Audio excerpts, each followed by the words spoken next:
Okay. Now see the second question, same जानेवारी 2025 चा second question आहे. ज्या कन्सेप्ट तुम्ही 11th मध्ये शिकता त्याच्या बेसिस क्वेश्चन आहे. ठीक आहे, पहिले क्वेश्चन रीड करा केअरफुली. ए मॅट्रिक्स कसा दिलाय? ए आय जे. Be a matrix of order 3x3 म्हणजे 3x3 चा एक मॅट्रिक्स आहे. बट आता इथं काय दिलेलं आहे? इलेमेंट्स दिलेत. पहिल्यामध्ये इलेमेंट्स दिलेले का नाही, म्हणून आपण जे पाहिजे ते कन्सिडर केलेलं. ह्या क्वेश्चन मध्ये काय दिलंय? Elements of the matrices A I जे इज इक्वल टू √2 ओके, या इथपर्यंतचे क्वेश्चन आपण स्टेट बोर्डला केलेले आहेत. ठीक आहे, स्टेट बोर्ड मध्ये आपण सॉल्व्ह केलेले आहेत. तर हा मॅट्रिक्स तुम्हाला सगळ्यांना जनरेट करता येईल. Then the sum of all the elements of the matrix of the third row of A square म्हणजे ए मॅट्रिक्स जनरेट करायचा आहे, ए स्क्वेअर फाइंड आउट करायचा आहे. ए स्क्वेअर मध्ये जेवढे काही थर्ड रो आहे, थर्ड रोच्या इच अँड एव्हरी इलेमेंटची ऍडिशन करायची. ती ऍडिशन कोणत्या फॉर्म मध्ये येणार आहे? अल्फा प्लस बीटा √2च्या फॉर्म मध्ये येणार आहे. याच्यामध्ये अल्फा आणि बीटा हे इंटिजर्स असतील. Then find the value of alpha plus beta. Question समजला सगळ्यांना?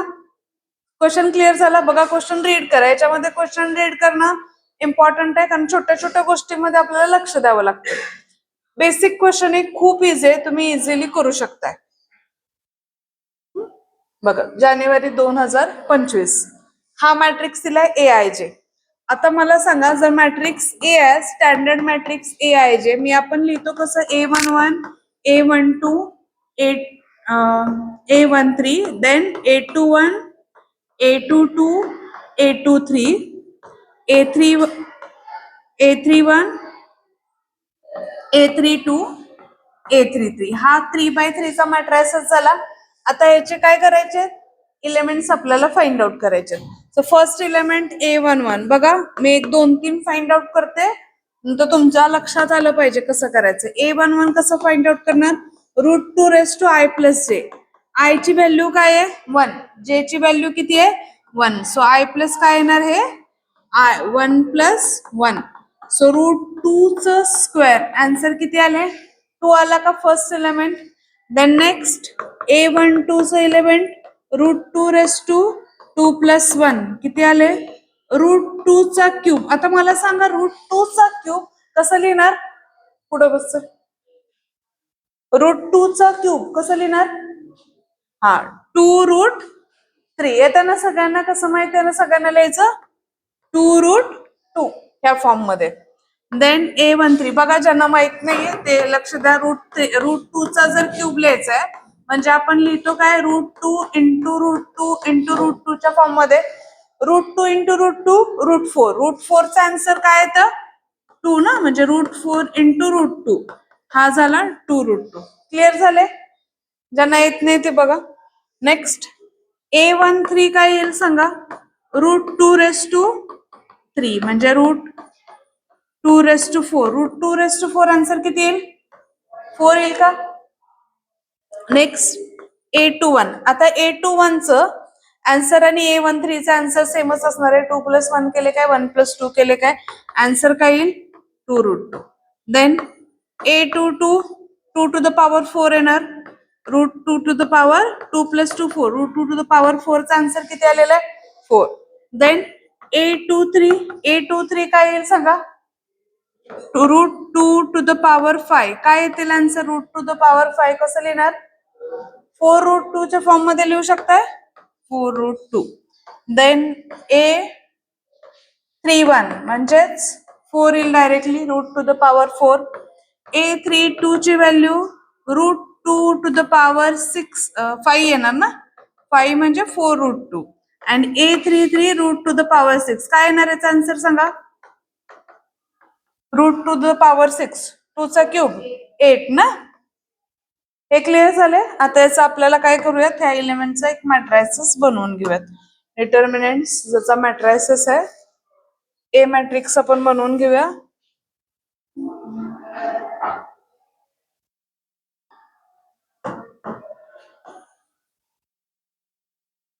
मॅट्रिक्स ए काय भेटलाय बघा आपल्याला? A11 एलिमेंट 2, देन 2√2 हा किती आलेला आहे? 4. Then 2√2 again 4. 4√2. Next 4, 4√2 and 8. हा एलिमेंट आलेला आहे. आता याचं आपल्याला काय फाइंड आउट करायचंय? ए चा स्क्वेअर. ए चा स्क्वेअर केल्यानंतर जेवढं काही थर्ड रो येईल त्याचाच आपल्याला आन्सर फाइंड आउट करायचा. आता मला सांगा, मला रिक्वायर्ड आन्सर काय या क्वेश्चन मध्ये? Sum of all the elements of the third row. म्हणजे कॅल्क्युलेशन कुठलं करणार तुम्ही? फक्त थर्ड रोचं कॅल्क्युलेशन करायचं. कारण ए स्क्वेअरला कॅल्क्युलेशनला तर रूट मध्ये कॅल्क्युलेशन दिले म्हटल्यानंतर टाइम लागू शकतोय. म्हणजे ए चा जर स्क्वेअर करायचा म्हटलं तर 2√2 4, 2√2 4, 4√2 4, 4√2 8. आता आपल्याला कशाचं कॅल्क्युलेशन पाहिजे? फक्त थर्ड रो चा एलिमेंट पाहिजेत. थर्ड रो चे एलिमेंट कुठून कुठून जनरेट होतील सांगा मला. थर्ड रो चे एलिमेंट कुठून कुठून जनरेट होतील? Third row first column, third row second column, third row third column. म्हणजे पहिले दोन एलिमेंट्स मी लिहित नाही कारण त्याचे मला रिक्वायर्डच नाही. मला रिक्वायरमेंट आहे फक्त थर्ड रोच्या एलिमेंट मध्ये. म्हणजे फक्त कॅल्क्युलेशन तुम्ही काय करणार आहे? थर्ड रोच्या एलिमेंट मध्ये सांगा 2 into 2 किती आले? सॉरी 4 2 जा 8 प्लस 4 into 4 and 2 किती झाले? 4 plus 2, 4 into 2 8, 8 into 2 16. Next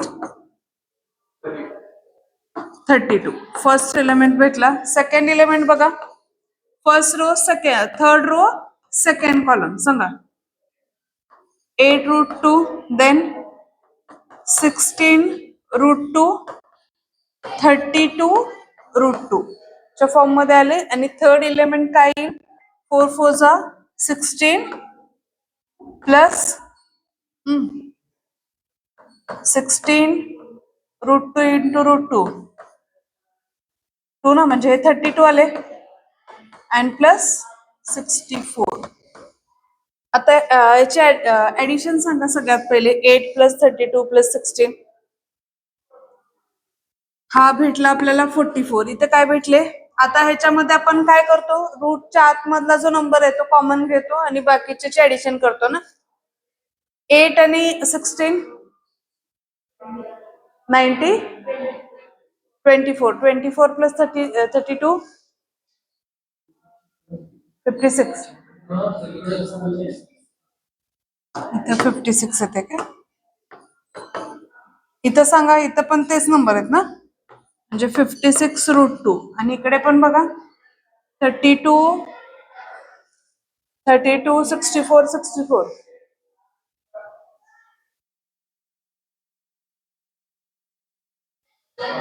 हम्म 112. आता आपल्याला काय सांगितलं? थर्ड रोच्या इच अँड एव्हरी एलिमेंटचे ऍडिशन. थर्ड रोची आपण ऍडिशन केली. 56 प्लस 56 प्लस 112 म्हणजे हे 112 अँड 56 किती आले? 112 अँड 56 168 प्लस हा √2 प्लस 112 56√2. आता बघा आपल्याला काय सांगितलेलं दिलेल्या क्वेश्चन मध्ये जे आन्सर येणार आहे तुमचं, ते आन्सर कोणत्या फॉर्म मध्ये येणार आहे? अल्फा म्हणजे थर्ड रोचे एलिमेंटचे ऍडिशन अल्फा प्लस बीटा √2 च्या फॉर्म मध्ये येणार आहे. आलंय का त्याच फॉर्म मध्ये? बघा अल्फा प्लस बीटा √2 च्या फॉर्म मध्ये आले. अल्फा प्लस बीटा √2 म्हणजे अल्फाची व्हॅल्यू काय येईल? अल्फाची व्हॅल्यू 168 आणि बीटा किती झालेला आहे? 56. ह्यांचे ऍडिशन सांगा. अल्फा प्लस बीटा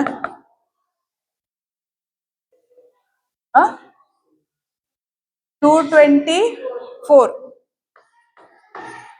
हे तुमचा आन्सर असणार आहे का बघा? 224 आन्सर. 224 ऑप्शन 2. चले क्लियर? नोट डाउन करा.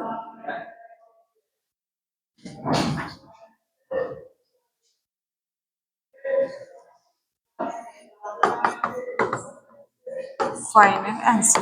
याच्यामध्ये काय असं वेगळं होतं का बघा? JEE सारखे रॉकेट सायन्स नाही ना, तरी सॉल्व्ह करता येते.